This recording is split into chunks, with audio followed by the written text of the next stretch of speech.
Hi, I'm Bridget Maureen Plunkett. When considering the traits of an effective leader, the first that comes to mind is that they're passionate in their pursuit of truth, because truth lies at the heart of goodness and love. We realize the best version of ourselves when we become whom God created us to be, ultimately an expression of His love. We are only capable of accomplishing great things and leading others to goodness when we align ourselves with the truth of who we are and what we're made for. Second, a true leader lives a life of humble sacrifice, a life of servant leadership. C.S. Lewis says, humility is not thinking less of yourself, it's thinking of yourself less. A true leader is willing to forget about oneself in order to better serve others.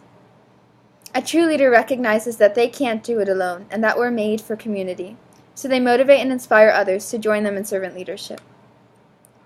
When I began to work at Create Today, a nonprofit craft and repurpose store, it was filled with donations and there was no organization to actualize the owner's multifaceted dreams for the shop.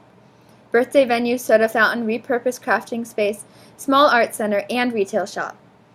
I worked with the owner to create a system of organization and an atmosphere of joy where creativity is nourished and relationships are strengthened.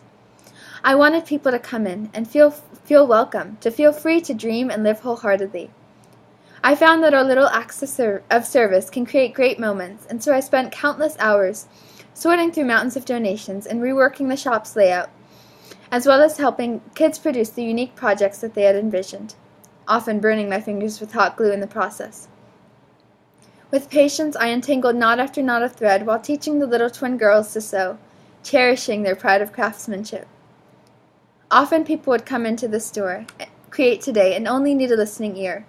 So I listened to stories of loss, the heartbreak of being deserted by a husband or being diagnosed with heart failure or breast cancer. I learned to accept the opportunity of sharing another's burden and gifting them with a smile and compassionate ear. I remember when a group of endangered youth from a shelter came in. I remember laughing with them and seeing them light up with the joy of having created something beautiful. Art became therapy.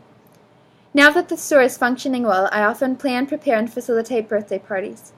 From the hours of preparation to the moments of patient guidance while a room full of youth create a craft, to making and serving ice cream floats and sundaes, all contribute to a magical time for their birthday child and friends. Simple little acts, creating great moments. Mother Teresa, in her own words, inspires me by her leadership. She suffered from an immense spiritual darkness, the dark night of the soul. However, instead of wrapping herself in self-pity and retreating from the world, she responded with complete selflessness and immense love, by continuing to go out into the world and share love with the poor. At every opportunity, she did the next right thing, regardless of how she felt. Mother Teresa continued to empty herself in service of the poorest of the poor, and continued to love even when it hurt.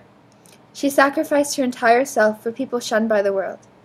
She embodied humility, and instead of elevating herself for all the amazing work she had accomplished, she recognized herself as a pencil in the hands of a God writing a love letter to the world. In addition, Mother Teresa inspired countless people around the globe to share in her life-giving work for humanity. She implores us to begin in our own homes and communities. That's the kind of leadership I hope to emulate, and the kind of love I hope to live. Thank you.